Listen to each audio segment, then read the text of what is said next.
Social media star and political commentator, Sky News regular, and all-round, well, she's all-round Daisy Cousens. Ladies and gentlemen, Daisy Cousens.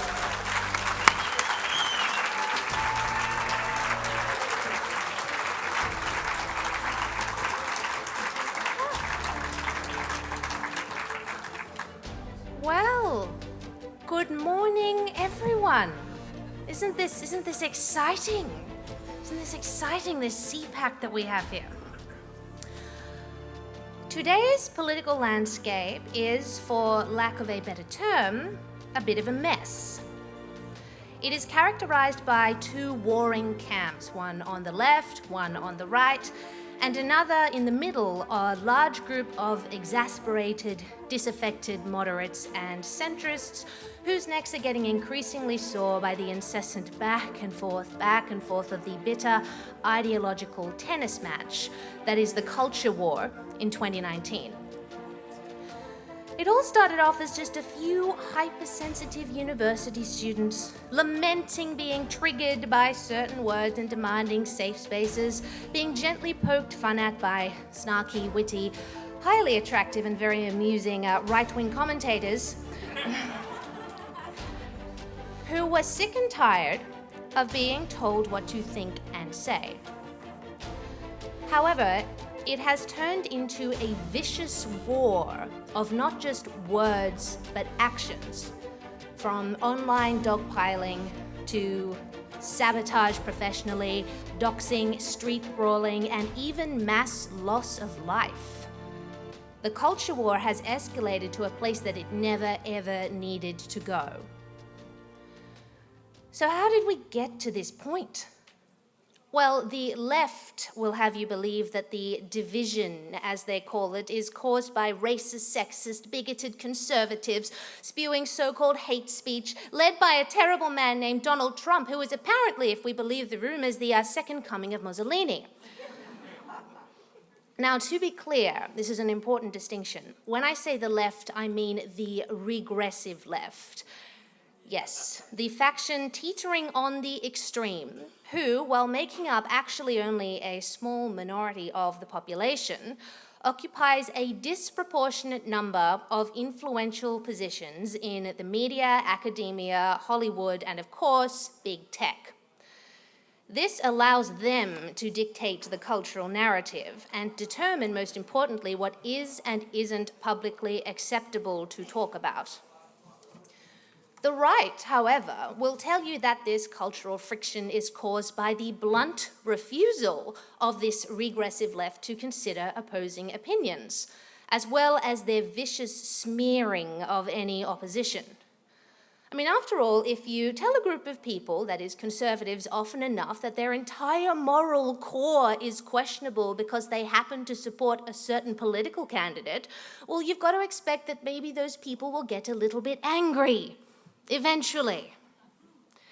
And considering the left's hostility in Australia and around the world has amped up bigly since the election of Donald Trump in 2016, for no other reason than they are such appallingly sore losers, it is no wonder that we have reached a point where certain members of the two ideological camps are role-playing at civil war. Now, from what I've observed and experienced, indeed, over the past couple of years, it seems that the regressive left has really made it their mission with their neo-Marxist mentality of pitting people against each other as either the oppressor or the oppressed, who have primarily inflamed these tensions. So much so that conservatives, after years of downplaying and ignoring these provocations, as conservatives tend to do, but conservatives are starting to react. Now, this is quite a big deal because conservatives are not naturally reactionary. Conservatism is not about reacting to things so much as conserving conserving freedoms and also conserving what is good and true and functional.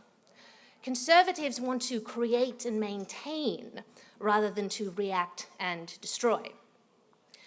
Leftism, on the other hand, is by definition a reactionary ideology.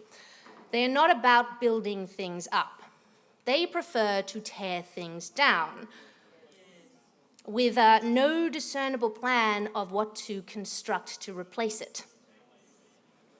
It is in their nature to poke fun and prod and harangue conservatives to proverbially stick it to the man. Funny thing is, what the regressive left doesn't realise is that they already won that culture war in the 90s, and now they are the proverbial man to which people are sticking it. And they don't realise. It's so funny. Now, considering the tendency of the right to placate rather than to react, the regressive left has been dealt a very surprising hand in recent years, with right-wingers finally making it known that they are fed up with the left's rudeness. Now, one thing I have noticed after the 2016 election was that it always seemed to be the regressive left who was suddenly talking about this division in society and how everyone was so terribly divided. And I remember thinking, this isn't a new thing. Everybody has always hated you. Everyone has always hated you. It's just only now that people feel empowered to say so. After years of being the ideological equivalent to Mean Girls' Regina George, and anyone who doesn't know Mean Girls, I pity you. It's a wonderful movie. Regina George is the school bully who thinks everyone loves her, but actually everyone hates her. Thought I should clarify. The regressive left did not take kindly to this sudden and indeed most unwelcome criticism of their modus operandi. 3 years later, and we're in clown world. 2019 is wild. So, why am I relaying my concerns and mournful musings about the state of the culture war? Well, because, no joke, the West is on the brink of devouring itself. We have seen this multiple times already with the violence perpetuated by Antifa, and also, more recently, the terrible mass shootings by right-wing extremists in Christchurch, Pittsburgh, and El Paso. And I think we can all agree that this needs to not happen any more than it already has. And I'm not the only one making noises about this. I've seen commentary from people who tend to be somewhere in the so-called sensible centre, lamenting the fact that there is not enough listening going on, that the two sides are failing to hear and to understand each other, and that's why there is so much resentment and vitriol. Well, that hypothesis, I think, is a load of rubbish. Conservatives do listen to leftists because we have no choice. All they do is talk. We couldn't not listen if we tried. They are so noisy, and as I mentioned before, they occupy such a large chunk of institutions like the media that there is literally no escaping them. But the thing is, conservatives are happy to listen, aren't we? We are happy to listen to people. We don't find hearing opposing views offensive simply because they're opposing views. The reverse, however, is just not true. The extreme left is more than happy to admit that they will not absorb any opposing viewpoint. That's why they demonize outlets like Fox News and Breitbart and Quillette as fascist and company. It's so that they can excuse themselves from tuning in on moral grounds and thus avoid the sheer trauma of listening to people they don't agree with. They are also much more likely than conservatives to break off friendships over politics. Now, I'm going to ask for a show of hands, who has been in that situation before, where they've presented an opinion, a conservative opinion on social media, and all of a sudden 16 people have blocked them for being Nazis? Anyone show up? Yeah? Yeah, that's nearly the whole room. We've all been in that position, and we are not alone. A survey taken after the 2016 US election by the nonpartisan Public Religion Research Institute found that Democrats were almost 3 times more likely than Republicans to unfriend someone on social media after the election, 24% versus only 9% respectively. There was a similar disparity for self-identified leftists versus conservatives at 28% versus 8%. It's quite a large disparity. Democrat women were by far the most likely to unfriend someone because of politics, go figure, with 30% of them saying they had done so. This was followed by Democrat men at 14%, then Republican women at 10%, and then Republican men at only 8%. Ditching a friend because of politics. Isn't it funny how those who so rigidly preach tolerance show the most extraordinary intolerance while doing so? I mean, my goodness. This unashamed habit of packing themselves into echo chambers on top of slicing people into tribes based on arbitrary characteristics like race and gender and sexuality is why it is the regressive left, not conservatives, who are responsible for this division in society. I'm going to call it, I'm going to say it, because I'm sick and tired of people on the left saying, oh, but the conservatives with their racist and terrible homophobic dogma are causing this terrible division and that's why everyone hates each other. Shut up! Shut up! It is you! My God, and they will never, ever, ever see it. They will never admit fault or consider that somehow their behavior is less than appropriate because they are so terribly sure that they are the true, pure, moral, enlightened, educated class. Therefore, they feel that they are justified in being as vicious and as cruel as they want to people who disagree with them. And why is this? Because they believe that those people who have different views are not only wrong, but evil, reprehensible scum. And that is the key difference right there between the left and the right. The right think the left are naive, whereas the left think the right are evil. That is a big and very significant distinction. And once you understand that, then you understand the mindset of these people that we are dealing with. There is no measure that they will not go to in order to protect their narrative. And that is scary. They feel that their rightness justifies their rudeness. So if not enough listening, at least from the right, isn't the problem, then what is the problem? Well, I would say it's not enough talking, specifically talking from conservatives. Now, as I mentioned earlier, conservatives are not naturally reactionary. We are also, funnily enough, not interested in engaging with conversation with people who are going to screech racist at us whenever we suggest something so radical that perhaps open borders aren't such a good idea. And that is what has landed us in this mess. Because of conservatives' totally understandable unwillingness to let their opposition screech at them publicly about how bad they are as human beings, the regressive left has been led to believe that their way is objectively the correct way of doing things. And because there is simply no ideological balance in popular culture, people in the middle who are desperate to hear just a different perspective are not given a reasonable alternative.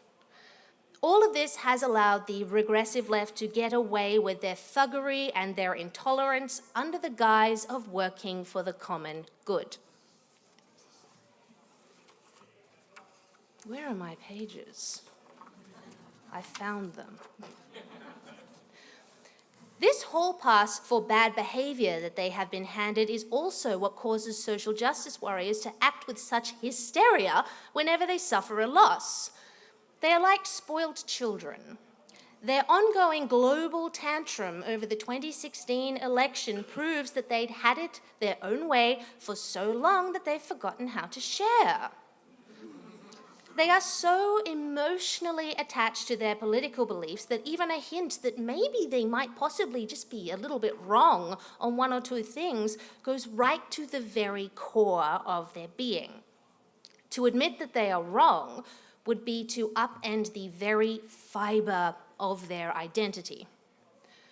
Because of this, and also because of the left-wing obsession with big government, it actually makes perfect sense that they would stress so much about who is going to lead them and which politician does what. Again, they are like children, and they need to be reassured that the adult authority figure is in the room, or they'll become anxious and act out by crying or throwing things. Literally. Conservatives, on the other hand, do not get emotionally attached to our political beliefs, or at least not as attached. And this is, again, the nature of conservatism. We don't like big government. We would prefer politicians to have as little to do with our lives as possible. And unlike the extreme left, we don't look to politicians for moral guidance. That's what religious and community leaders or family members are for. As such, whenever our political parties lose, we shrug it off with an, oh, well, maybe next time, let's work harder and get them at the next ballot box. We do not need therapy dogs or Play-Doh and colouring books to get over the appalling traumatic experience of losing an election. I mean, what is that? So what is the solution then to all of this nuttiness? I mean, how do we generate not necessarily a more conservative society, but just a more balanced society? A cultural zeitgeist where everybody feels that they can express their views without fear of losing relationships or professional sabotage or having their reputation destroyed. It's not that much to ask, really. And look, as I mentioned, conservatives have done a distinct lack of talking over the past decade, and it is time that that changed.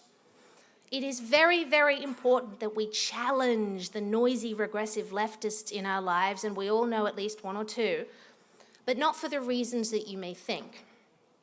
It is not to change their minds, because, trust me, that's not going to happen. The only way a social justice warrior will seriously consider other viewpoints is if they go on their own independent personal journey of soul-searching. You won't actually convince them of anything, but you can convince those who may witness your discussion with them.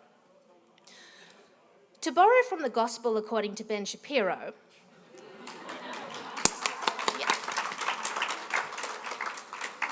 never argue privately with a leftist. Always have the discussion in public with an audience. They are the ones you are going to persuade. Some of the best advice I ever got when I was starting out on this journey of culture warriordom in 2017 was from the illustrious Rowan Dean, who is the editor of The Spectator. Yes, wonderful man. Before I went on Q&A at the beginning of 2017, which was my first ever panel television gig, really being thrown in the deep end there, he said to me, don't go in there trying to win an argument. That is not your job. Your job is to present a particular perspective in an entertaining and interesting way, not for the other panelists or the studio audience, but for the people at home. Those are the people that you are going to influence. The same is true in your own lives, sans camera and studio audience. Now, while you probably won't influence your opposition, they'll be too busy hand-flapping and calling you a bigot or something, you will influence your audience. Donald Trump embodies this. And yes, while he may be wonderfully brash and seemingly spontaneous and delightfully rude and crude, he is what you would call the first wartime president during the culture war. Yes, indeed. This brashness, while not typically conservative, is what is needed at this point. Unlike conservatives, the left has been the only side... Sorry, pardon me, let me rephrase that. I read it wrong. Unlike Trump, the left has been the only side actually fighting for what they value and what a dirty, dirty fight they have put up. And while conservatives pride themselves on being dignified and polite and not at all reactionary, this strategy simply hasn't worked. Trump, for all his wonderful flaws, is actually fighting the culture war using the left's own tactics against them. He is far from silent. He is calling them out at their own game using words, not violence. And while he won't change their minds, that's not the point. He is proving to the silent masses just how unscrupulous, disingenuous, and power-crazed the regressive left actually is. His strategy, while unorthodox and some would say uncomfortable, is working. And look, I know regressive leftists are awful. I know they will try to denigrate and to mock you. I know they are very intimidating. But it is so important that we do engage with them to somehow swing the pendulum of public dialogue to a happier medium of what is acceptable, even if they cast you as the villain. Sometimes you have to be ready and willing to play that villain in order to get the message across. Thank you very much for having me. Have a wonderful CPAC.